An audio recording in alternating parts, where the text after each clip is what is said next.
Hello बच्चों, स्वागत है एक नए वीडियो में। मैंने कहा था कि आपको मैंने दो क्वेश्चंस पहले बता दिए थे। इस वीडियो में आपको ये क्वेश्चन बताने वाला हूँ। ये question very very most important question है बच्चों। मैंने आपको पहले ही वादा किया था कि मैं आपको क्वेश्चंस बताऊंगा, वो आपको याद नहीं करना होगा, बस आपको वीडियो को अंत तक देखना और ध्यान से सुनना है। सारी जानकारी मैं आपको बताने वाला हूँ, वही आप अगर सुन लोगे तो आप क्वेश्चन से याद हो जाएगा। ठीक है, तो क्वेश्चन कौन सा दिया गया है ये आप देखिएगा। क्वेश्चन से दिया गया है बच्चों कि मिट्टी में रहने वाले केंचुए एवं सूक्ष्म जीवों को किसानों का मित्र क्यों कहा जाता है। यानी कि जो यहाँ पर जो सूक्ष्म जीव जमीन में रहते हैं वो किस कारणवश रहते हैं और किस कारण से उनको किसानों का मित्र कहा गया है। देखिएगा, मैं आपको एक शॉर्ट तरीके से बता दूं कि देखिए किसान क्या करते हैं। किसान क्या करते हैं, फसल उगाते हैं। ठीक है, फसल उगाने के लिए किसकी जरूरत पड़ती है, उन्हें मिट्टी की आवश्यकता पड़ती है। ठीक है, ये आपकी मिट्टी है। अगर फसल वही अच्छी होगी जब बरसात में केंचुआ सही तरीके से उस उपजाऊ जमीन में हो। केंचुआ क्या करता है बच्चों, केंचुआ की जो फसल होती है उसको जो आपकी जो मिट्टी होती है उसको पलट देता है, यानी कि उसको सही तरीके से पोषक तत्व मिल जाते हैं। क्योंकि दबी हुई जमीन है, मान लीजिए दबी हुई जमीन है, अगर ये दबी ही रहेगी तो उसमें सही तरीके से ना तो देखिए बाहर का वातावरण मिल पाएगा, लाइट सूर्य का प्रकाश मिल पाएगा, ना ही ऑक्सीजन मिल पाएगी सही ढंग से, तो सही नहीं होगा। ठीक है, तो इस तरीके से पलट देते हैं, ये जमीन को पलट देते हैं। तो इस तरीके से इस क्वेश्चन को आपको याद करना है। देखिए यार, मिट्टी में रहने वाले केंचुए, सबसे पहले तो आपको यही ध्यान में रखना है कि सूचे जो मिट्टी में जो किसानों का मित्र किसे कहा जाता है, किसानों का मित्र केंचुए को कहा जाता है। इस बात पर ध्यान रखिएगा। ठीक है, देखिए इसको देखिएगा, मिट्टी में रहने वाले केंचुओ एवं सूक्ष्म जीव किसान के मित्र होते हैं। ठीक है, क्योंकि ये मिट्टी को पलटकर, इस बात को ध्यान पलटकर पोला करते हैं तथा ह्यूमस मतलब कि नमी प्रदान करते हैं। क्या प्रदान करते हैं, नमी प्रदान करते हैं, यानी कि उसे उपजाऊ बनाते हैं। तो बच्चों इस तरीके से उस क्वेश्चन को आपको याद करना होगा। चलिए नेक्स्ट क्वेश्चन देखते हैं। जो हमारा दूसरा क्वेश्चन है, ये भी क्वेश्चन आपके लिए मोस्ट इंपोर्टेंट है। बस आपको इस वीडियो को थोड़ा सा अच्छी तरीके से देखना है। ठीक है, सारे क्वेश्चंस आपको याद हो जाएंगे।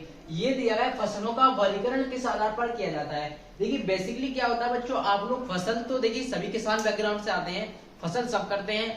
अब आपको थोड़ा सा ये डाउट रहता है कि कौन से मौसम में कौन सी फसल की जाती है, तो ये डाउट आपका अब क्लियर हो जाएगा।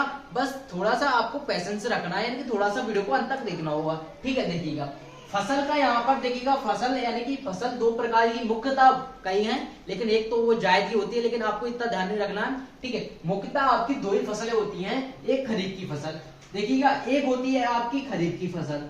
क्या होती है बच्चों, खरीफ की फसल, और एक होती है आपकी रबी की फसल। अब देखिएगा, आपको देखिए खरीफ की फसल में थोड़ा सा समझ में नहीं आता है कि सर कौन सी होती है। देखिए खरीफ की फसल हमेशा बरसात के मौसम में बोई जाती है, बरसात के मौसम में बोई जाती है। ठीक है, किस मौसम में बोई जाती है, बरसात के मौसम में बोई जाती है। तो जो बरसात के मौसम में यहाँ पर मध्य प्रदेश में अधिकतर क्या बोया जाता है, गेहूं नहीं बोया जाता।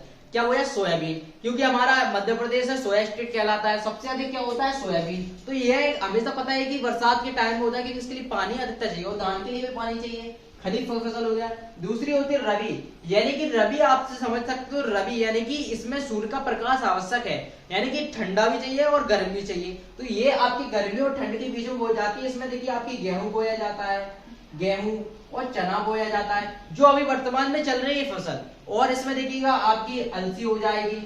क्या हो जाएगी, अलसी हो जाएगी। और क्या हो जाएगी, आप कमेंट बॉक्स में बस बताइएगा। इन दो प्रश्नों को आपको याद करके जाना बच्चों, ये प्रश्न आपके लिए बहुत ही महत्वपूर्ण होने वाले हैं। चलिए नेक्स्ट क्वेश्चन देख लेते हैं। क्वेश्चन है देखिएगा, यहाँ पर दिया गया है कि भारत में प्राकृतिक गैस कहाँ कहाँ पाए जाते हैं। सबसे पहले आपको ये पता होना चाहिए प्राकृतिक गैस क्या होते हैं। देखिए प्राकृतिक गैस यहाँ पर क्या होते हैं, देखिएगा प्राकृतिक गैस वो होते हैं जो प्रकृति में प्राकृतिक रूप से पाए जाते हैं, यानी कृत्रिम रूप से बनाया नहीं जाता। जैसे कि आपका कोयला हुआ, ये क्या प्राकृतिक रूप से है। ये जैसे ही आपका प्राकृतिक रूप से जो हो रहे हैं वो क्या होता है, एक समय बाद नष्ट हो जाते हैं, ये आपको क्लियर होना चाहिए। ठीक है, तो प्राकृतिक रूप से कहाँ कहाँ पाए जाते हैं, ये गैसें पूछा गया, तो गैसें कहाँ कहाँ पाई जाती है आपको ध्यान रखना होगा। त्रिपुरा, राजस्थान, महाराष्ट्र, कृष्णा व गोदावरी डेल्टा में ये प्राकृतिक गैस पाए जाते हैं। यहाँ पर कोयला नहीं पूछा है बच्चों, यहाँ पर ओनली गैस पूछा है। क्या पूछा है? गैस। कहाँ कहाँ पाया जाता है ये देखिए, राजस्थान आप ध्यान रखिएगा, राजस्थान। इसके बाद क्या होता है? महाराष्ट्र आपको ध्यान रखना होगा। इसके बाद आपका गोदावरी, ठीक है, गोदावरी कर लेना है। इसके बाद क्या हो जाएगा? कृष्णा नदी और डेल्टा प्रदेशों में पाया जाता है। ठीक है, इस तरीके से आपको यह कर लेना है। इसके बाद देखिएगा अगला क्वेश्चन देखिएगा, अगला क्वेश्चन आपके सामने दिया गया है यहाँ पर कि किस जीव का सबसे बड़ा अंडा होता है, यानी किस जीव का सबसे बड़ा अंडा होता है। ठीक है, क्या होता है? अंडा। तो या तो आपने अंडा देखे होंगे, किस किस के देखे कमेंट बॉक्स में अवश्य बताइएगा। ठीक है, देखिएगा जो शुतुरमुर्ग होता है, शुतुरमुर्ग क्या होता है? शुतुरमुर्ग का अंडा सबसे बड़ा होता है। ठीक है बच्चों, चलिएगा अब देखिएगा अगला क्वेश्चन दिया गया है कि कैरम बोर्ड पर पाउडर क्यों छिड़का जाता है। कैरम बोर्ड पर पाउडर क्यों छिड़का जाता है, इसका आंसर आपको क्या देना है? कमेंट बॉक्स में देना है। ये आपको क्वेश्चन अति महत्वपूर्ण थे जो हमने बता दिए बच्चों। अगर आप क्या कर रहे हैं, जो कक्षा 8वीं है आपका, कक्षा 8वीं विज्ञान, उसकी अगर आप अच्छी तरीके से तैयारी करना चाहते हैं तो इसकी आप पीडीएफ डाउनलोड कर लीजिएगा। पीडीएफ डाउनलोड अवश्य करिएगा। पीडीएफ के लिए आपको क्या करना होगा? सिंपली आपको गूगल पर एसकेटी सर्च करना होगा, वहां से जाकर आप इसे डाउनलोड कर पाएंगे। या फिर आप सोच रहे हो कि सर ये लेंथी प्रोसेस है, गूगल पर जाएंगे पता नहीं चलेगा, तो आपको क्या करना है? वीडियो के डिस्क्रिप्शन में एक लिंक दी गई है व्हाट्सएप चैनल की, उसे ज्वाइन करके रखना है, वहां पर सीधी आपको पीडीएफ देखने को मिल जाएगी। ठीक है बच्चों, अगर ये वीडियो पसंद आई तो वीडियो को लाइक अवश्य करिएगा और चैनल को सब्सक्राइब अवश्य करिएगा। चलिए मिलता है नेक्स्ट वीडियो में, धन्यवाद।